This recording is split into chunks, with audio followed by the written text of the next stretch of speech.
My brothers and sisters, welcome to episode number 174 in the book of Genesis. We're going to be in Genesis chapter 45 today, and we're going to start in verse 5. Now, Joseph has been in slavery for 20 years, and the brothers who put him there come for a visit. And after a big reveal of I am your brother, Joseph explains something, or he tries to explain something, that one of the commentators that I was reading this morning described as the theological high point of Joseph's life.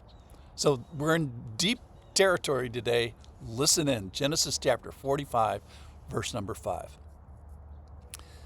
And now, do not be distressed or angry with yourselves because you sold me here. This is Joseph speaking to his brothers. For God sent me before you to preserve life. For the famine has been in the land these 2 years, and there are yet 5 years in which there will be neither plowing nor harvest.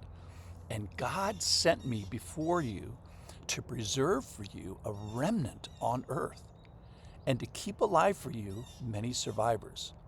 So it was not you who sent me here, but God.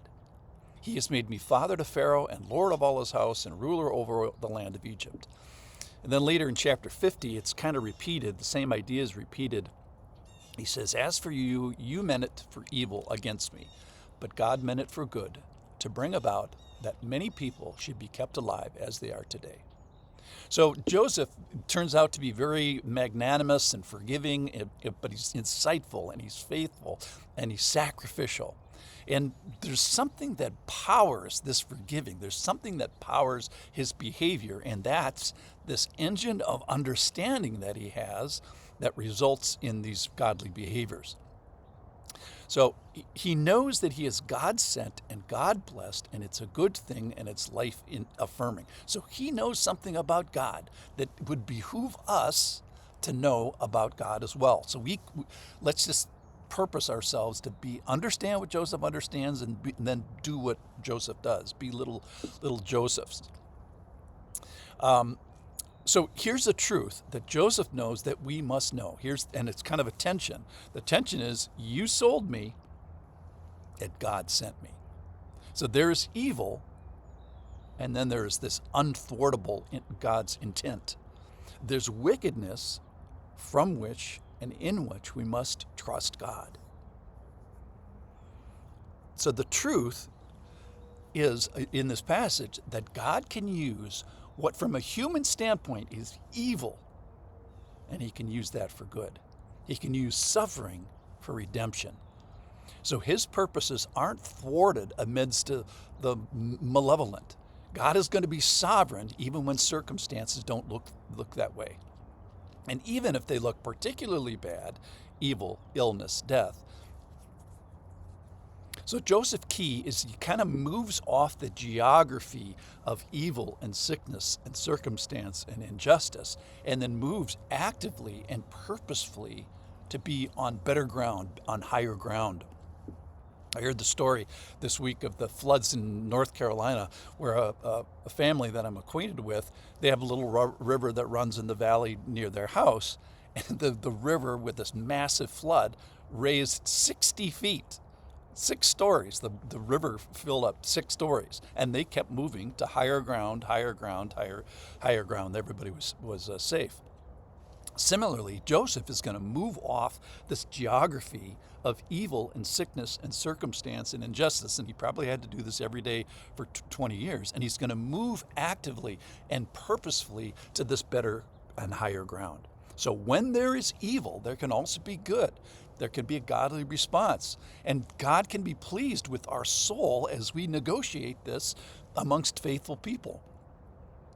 So it would help us to ask sometimes is, wait a minute, is God at work here?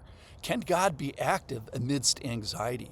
Can he be present when persecuted? Can he be exalted in an evil season?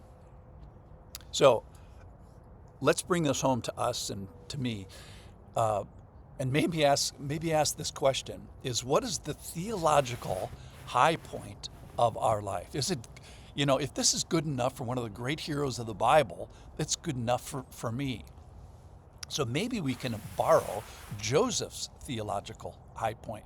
So there's truth that Joseph learned that's critical to our walking this earth. That's why we study the Old Testament. It's the same God, same truths. Here's the big one of the big lines is you sold me, but God sent me. So God is sovereign in the slop. And it's not going to be easy when it happens. So God can be on purpose during and within the peril of evil. For you Chronicles of Narnia fans, Lion, Witch in the Wardrobe, Aslan is on the move. But when is Aslan on the move? Well, when the White Witch is casting spells and people are all turned into statues, when winter is the darkest. So we too must be looking for the sovereignty, looking for Aslan being on the move. Look for sovereignty when the stuff hits the fan. Go find it. So if your life is a mess, there might be reasons for this. If you're an unbeliever, why might there be difficulties? Well, if you're an unbeliever, your difficulties are likely to help you see your need for the truth. He sovereignly gives you difficulties so you see him and hopefully trust him. For those that are already believers, similarly, we're supposed to be trusting amidst the turmoil. So during difficulties of life, we're committed to seeing and searching for and perhaps seeking out what is God's divine intention. So when it hits the fan, may this similarly be for us our theological high water mark. So let's be able to say, along with Joseph, you sold me, but God sent me. That Aslan is on the move, and God is sovereign, maybe in suffering. So God is here when it hits the fan. Thanks for listening.